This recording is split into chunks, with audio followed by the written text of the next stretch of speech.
Over 200 bodies have been found in this river right behind me in just the last 9 years. 189 bodies found. Well, there must be a serial killer. They found a body 2 days ago. 2 days ago? Yeah. And over 40% of the bodies don't have a cause of death, leading tons of people to think that this is a serial killer. There is a Houston Bayou killer going on. Serial killer on the loose. Serial killer, anyone? There is a serial killer. Houston serial killer, let's talk about it. But is it actually a serial killer, or is there something else explainable? Is it possible that this thing is just super dangerous and people are just simply falling in here? Could it be that simple? But obviously I didn't live here, so we asked the people that did their thoughts. Excuse me, do you know anything about the bodies in the bayou? But I do have some bicycle riding friends who swear they've heard somebody get off and thrown in the bayou when they were riding home about 2 o'clock in the morning. Oh my gosh, how recent was that? This was in a couple of months. Are you scared being here? Are a lot of Well, people there are scared? paths I won't go on anymore. So there is considerable concern, I think, among cyclists. I know some people are saying it's like a serial killer or something. If someone found themselves in a situation where they had killed someone,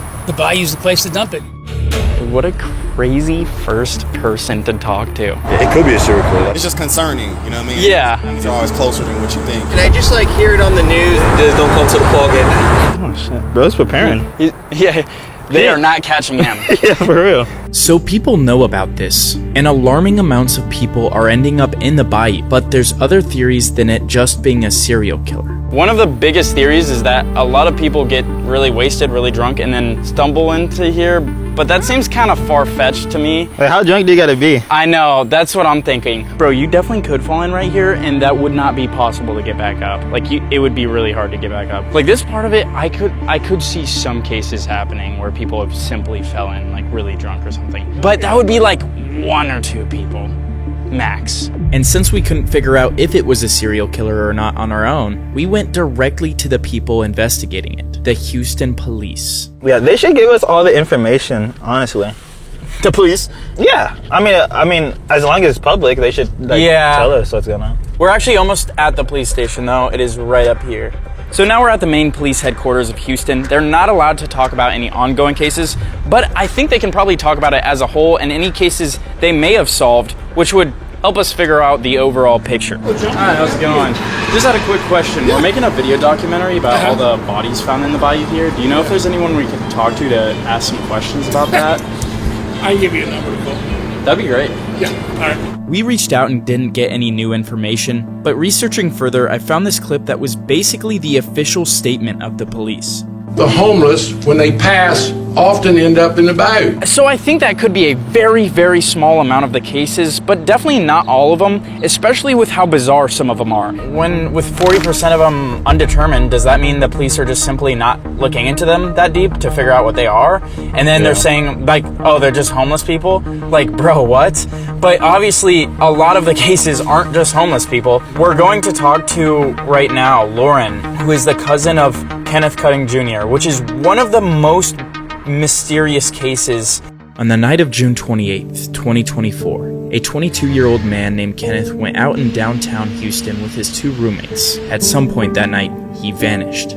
By the next morning, no one knew where he was. His family grew worried fast and filed a missing persons report. But tragically, just days later, in early July, his body was found in the bayou. My name's Lauren Freeman. I am the cousin of Kenneth Wayne Cutting, who was found in Buffalo Bayou on July 1st, 2024. So Kenneth, as a person, he was a 22-year-old male. He was fun, outgoing. He loved art and music, and he was just the type of person that wanted everybody to be happy. He was very joyous person. Can you go over the story of what happened that night?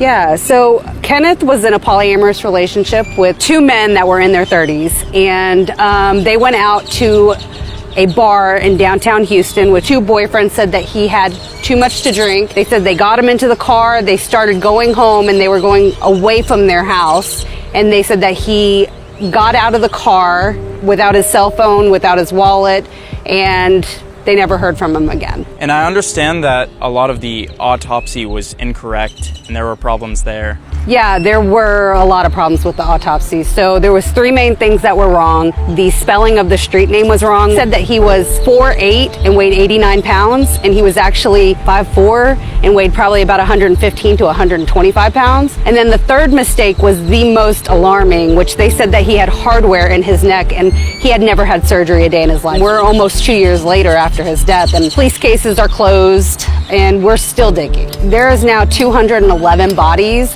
that have been found since 2017, and over 40% of them have undetermined causes of death and manners of death. Because they found a body, I don't know if you know this, like 2 days ago. 2 days ago? Yeah. I did not know that. Yeah. How we heard of this, and I think what's gained a lot of views online and stuff, is people saying it's a serial killer or something like that. Do you think that's at all possible? Or? So I think anything's possible. I think it would be naive for me to say, no, absolutely not. There's no serial killer. However, I don't believe there's a serial killer. I lean more to there's a series of killers, meaning there are multiple people that are killing people and dumping bodies. I'm still focusing on Kenneth's story. Somebody knows something with my cousin. Somebody saw something. It's just a matter if we can reach that person. We handed over his cell phone after the boyfriends gave it back to us, and pretty much came back and said there was talk of drug use. For me, I struggle with that because we can talk about drugs all you want. Doesn't mean somebody's using it. Yeah. And we have proof that he wasn't using it because his autopsy came back that he had no drugs in his system. I don't think HPD has enough cops to look into everything in a timely manner. Is it hard to gather information? We tried to get pictures and x-rays, and basically we were told, hey, you have to subpoena that. I really hope we can help get the word out there. The Facebook page is Justice and then the number 4 Kenneth. There's an actual page that we're posting updates on, and we're also posting information that we're finding. Yeah, we'll put that on screen and in the description if you guys want to check that out. Hearing Kenneth's story from Lauren really helps you see that these are everyday people that this is happening to, and the number of people showing up in the bayou is only going up. But Lauren didn't think this was a serial killer, but rather a series of killers, which made this case even more confusing to me. So I headed to where they recovered Kenneth and a few other people to get answers for myself. Yeah, I'm trying not to be dumb, but to actually investigate like a little. It's a fine line we have to hit. I'm not trying to fucking mess with any Houston motherfuckers. Look, like 1, 2, 3 police cars here. There's no one in any of the cars. There's not even anyone in the constable car. Oh, you know what? They do that just to like, so people won't do some fuck shit around here. Wait, shouldn't there be at least one though? Yeah. Oh no, bro. And as we got down to the bayou, we finally saw someone watching over the area. The security guard. We're making a video documentary. Oh, no camera? Oh, okay. Never mind. Some people think it's a serial killer. What do you guys think about that? Bayou Butcher. The Bayou Butcher? Is that what people call it? That's just what we joke around about. But there are definitely areas of the bayou that I just wouldn't go. At all? Yes, like I wouldn't go further down there. The Bayou Butcher. Now we got a name. I hear people throwing around that it's like a serial killer or something. What do you guys think it is? Do you think that's like possible or not really? Man, I don't know. With how many killings really go on in Houston, you can't really call everybody a serial killer. Do you guys know much about that or not too much? No, hell nah, man. Does it worry you guys at all or are you chilling?